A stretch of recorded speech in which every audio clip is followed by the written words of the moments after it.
तो दोस्तों आज हो गई है 7 सितंबर और जो बड़ी खबरें हैं, मुख्य समाचार हैं, एक एक करके चलेंगे। तमाम बेहद बड़ी अपडेट्स आप तक आगे इसी वीडियो के माध्यम से पहुंचाएंगे, इसलिए लगातार हमारे साथ आगे इसी वीडियो में बने रहिएगा। तो वहीं दोस्तों, खबरों की तरफ चलने से पहले आप लोगों से एक छोटा सा निवेदन है कि अगर आप लोग भी यूपी के विधानसभा चुनाव में सत्ता परिवर्तन की लहर को देखते हैं तो अभी इस वीडियो को लाइक कीजिएगा, चैनल को फ्री में सब्सक्राइब करके बेल के आइकन को जरूर दबाइएगा दोस्तों, और कमेंट बॉक्स में किसानों के समर्थन में कमेंट करना बिल्कुल भी मत भूलिएगा। जय जवान जय किसान। तो आइए दोस्तों, पहली बड़ी खबर बताते चले। करनाल में आज किसान महापंचायत से फूले हैं खट्टर सरकार के हाथ पैर। धारा 144 लगाने के साथ ही इंटरनेट बंद करने के भी आदेश आप लोगों को बताते चले। हरियाणा के करनाल में किसानों पर लाठीचार्ज के खिलाफ आज बुलाई गई महापंचायत को देखते हुए बीजेपी की खट्टर सरकार के हाथ पैर अब फूल गए हैं। सरकार ने कानून व्यवस्था बनाए रखने के नाम पर जिले में आज यहां पर इंटरनेट बंद करने का आदेश जारी कर दिया है। और वहीं इसके साथ ही सरकार ने करनाल में बड़ी संख्या में किसानों की सभा को देखते हुए अंबाला दिल्ली NH 44 पर प्रमुख यातायात अवरोधों को रोकने के लिए वैकल्पिक मार्गों की भी घोषणा की है। तो आप यहां पर दोस्तों देख सकते हैं कि खट्टर सरकार के द्वारा किए गए लाठीचार्ज के विरोध में जबरदस्त प्रदर्शन करेंगे किसान। एक और बड़ी खबर बताते चलें।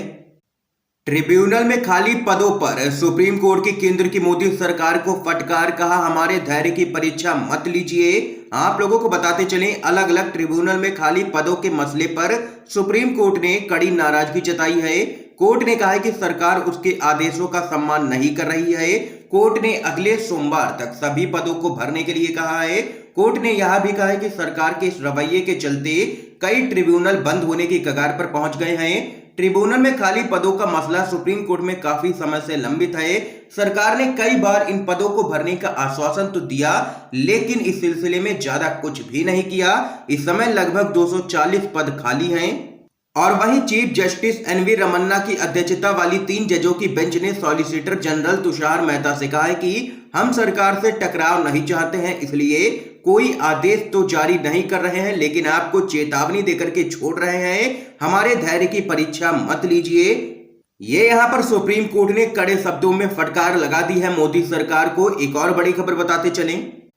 राहुल गांधी की ताजपोशी की मांग, युवा कांग्रेस ने पास किया है प्रस्ताव, कहा कांग्रेस के नेता को एक बार फिर से सौंपी जाए पार्टी की कमान। जी हां दोस्तों, भारतीय युवा कांग्रेस ने एक अहम प्रस्ताव पास किया है। राष्ट्रीय कार्यकारिणी की बैठक में पास किए गए प्रस्ताव में कांग्रेस के नेता राहुल गांधी को एक बार फिर से पार्टी का अध्यक्ष बनाने की मांग की गई है।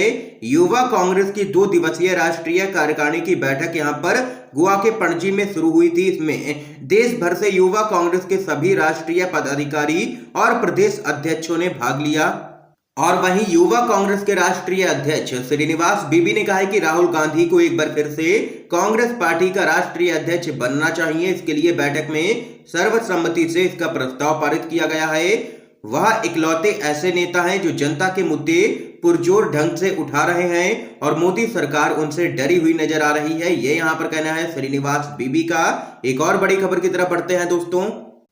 जहां बच्चे डॉक्टर और इंजीनियर बनना चाहते थे, आज गौमूत्र पी रहे हैं। अभिनेता ने बीजेपी पर कसा है तंज। आप लोगों को बताते चलें, इलाहाबाद हाई कोर्ट के द्वारा गाय को राष्ट्रीय पशु घोषित करने और गाय के द्वारा ऑक्सीजन छोड़ने और ऑक्सीजन ही लेने की टिप्पणी के बाद गाय एक बार फिर राजनीति के केंद्र में आ चुकी है। वहीं बीजेपी की सांसद साध्वी प्रज्ञा ने इस बहाने गौमूत्र को हाई एंटीबायोटिक बताते हुए कहा है कि इसके इस्तेमाल से कई संक्रमित बीमारियां गायब हो जाती हैं। और वहीं इस बीच बॉलीवुड के अभिनेता KRK ने गौमूत्र और गाय को लेकर के मौजूदा राजनीति पर तंज कसा है। KRK ने कहा है कि पहले के बच्चे डॉक्टर और इंजीनियर बनना चाहते थे, लेकिन अब वे गौमूत्र पीकर के सेहत बनाने में लगे हैं। क्या जबरदस्त खेल खेला है साहब ने कि हिंदुस्तान को सीधा प्राचीन काल में ही ले गए हैं। ये यहां पर KRK ने घेरा है केंद्र की मोदी सरकार को और बीजेपी पर किया है जोरदार हमला। एक और बड़ी खबर आप लोगों को बताते चलें। पप्पू यादव ने मोदी को बताया है धोखेबाज, कहा देश बेचने वालों ने अब LPG सब्सिडी भी खत्म कर दी है। बीते कुछ दिनों से रसोई गैस की कीमतें बढ़ाए जाने का मुद्दा चर्चा में बना हुआ है। 1 महीने के अंदर रसोई गैस सिलेंडर के दाम मोदी सरकार के द्वारा 50 रुपए बढ़ाए जाने के बाद इस वक्त सिलेंडर 900 रुपए के करीब पहुंच चुका है। मोदी सरकार ने रसोई गैस पर दी जाने वाली सब्सिडी को भी अब यहां पर धीरे धीरे करके बिल्कुल ही खत्म कर दिया है।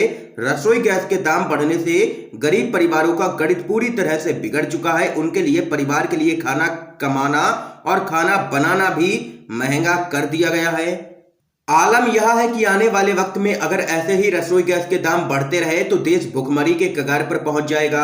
मोदी सरकार के द्वारा देश में बढ़ाई जा रही महंगाई का मुद्दा देश के विपक्षी दलों के द्वारा लगातार उठाया जा रहा है। खासतौर पर कांग्रेस के नेता राहुल गांधी ने इस संदर्भ में लगातार मोदी सरकार को घेरा है और वहीं इस मामले में अब जन अधिकार पार्टी के अध्यक्ष और पूर्व सांसद पप्पू यादव ने भी मोदी सरकार पर हमला बोला है और कहा है कि एलपीजी सब्सिडी कभी खत्म नहीं होगी, लेकिन लगभग हो गई है खत्म। आरक्षण कोई माई का लाल खत्म नहीं कर सकता, ना ही सरकारी कंपनी बचेंगी और ना नौकरी, तो आरक्षण खुद ब खुद समाप्त। जब तक जान है रेलवे बिकने नहीं दूंगा। रेलगाड़ी स्टेशन रेल लाइन तक बिक रहे हैं, देश को झुकने नहीं दूंगा। तालिबान के कदमों में झुका दिया। जुमलेबाज, धोखेबाज, ये यहां पर मोदी सरकार पर जबरदस्त हमलावर हुए हैं पप्पू यादव। और यहां पर पीएम मोदी को जुमलेबाज करार दिया है पप्पू यादव ने। आप लोग सहमत हैं या नहीं जरूर बताइएगा कमेंट बॉक्स में। इस बयान से एक और अपडेट जान लेते हैं। जेईई पेपर लीक के खिलाफ एनएसयूआई का शिक्षा मंत्री के घर के बाहर जबरदस्त प्रदर्शन। सुप्रीम कोर्ट के जज की देखरेख में जांच की है मांग। आप लोगों को बताते चले, प्रतिष्ठित संयुक्त प्रवेश परीक्षा यानी कि जेईई मेन के पेपर लीक के खिलाफ यहां पर कांग्रेस की छात्र इकाई एनएसयूआई ने दिल्ली में शिक्षा मंत्री धर्मेंद्र प्रधान के घर के बाहर जोरदार प्रदर्शन किया है। छात्र कार्यकर्ताओं ने यहां पर पेपर लीक के मामले की सुप्रीम कोर्ट के जज की देखरेख में जल्द से जल्द जांच कराने की मांग की है। आप लोगों को बताते चले, जेईई मेन जैसी महत्वपूर्ण परीक्षा में ऐसी घटना होना आज हर उस छात्र के लिए चिंता का विषय बन गया है जो प्रवेश परीक्षाओं की तैयारी कर रहे हैं। ये यहां पर दोस्तों देख सकते हैं कि शिक्षा मंत्री के घर के बाहर कांग्रेस की छात्र इकाई एनएसयूआई ने किया है जबरदस्त प्रदर्शन। एक और बड़ी खबर बताते चले, किसान महापंचायत से हिंदू मुस्लिम सौहार्द को मिली है मजबूती। बीजेपी की नफरत से बोई राजनीतिक जमीन खिसकी है।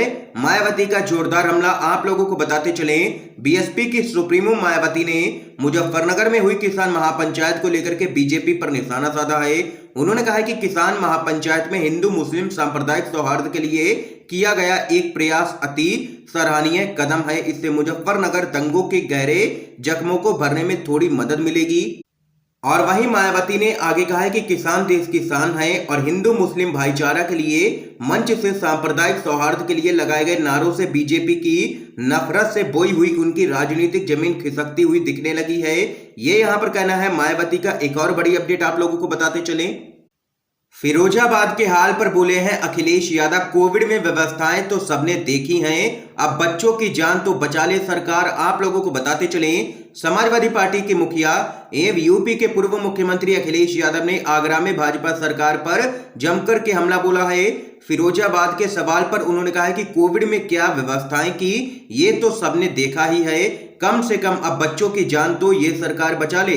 उन्होंने मुजफ्फरनगर किसान महापंचायत पर कहा कि किसान अब इकट्ठा हो गया है, भाजपा को किसानों का सम्मान करना चाहिए। किसानों का अपमान देश स्वीकार बिल्कुल भी नहीं करेगा और इस बार जनता बीजेपी को उखाड़ फेंकने वाली है क्योंकि हर मोर्चे पर योगी सरकार फेल रही है। ये यहां पर दो टूक कहना है अखिलेश यादव का। एक और बड़ी खबर जान लेते हैं, महाराष्ट्र में कोरोना की तीसरी लहर का हो चुका है आगमन। जल्द ही कड़े प्रतिबंधों का हो सकता है ऐलान। मंत्री नितिन राउत का बड़ा बयान। आप लोगों को बताते चले, महाराष्ट्र के मंत्री नितिन राउत ने कहा है कि बहुत दिनों के बाद हम दोगुने पॉजिटिव मामलों पर आ गए हैं। हमारे यहाँ तीसरी लहर का आगमन हो चुका है।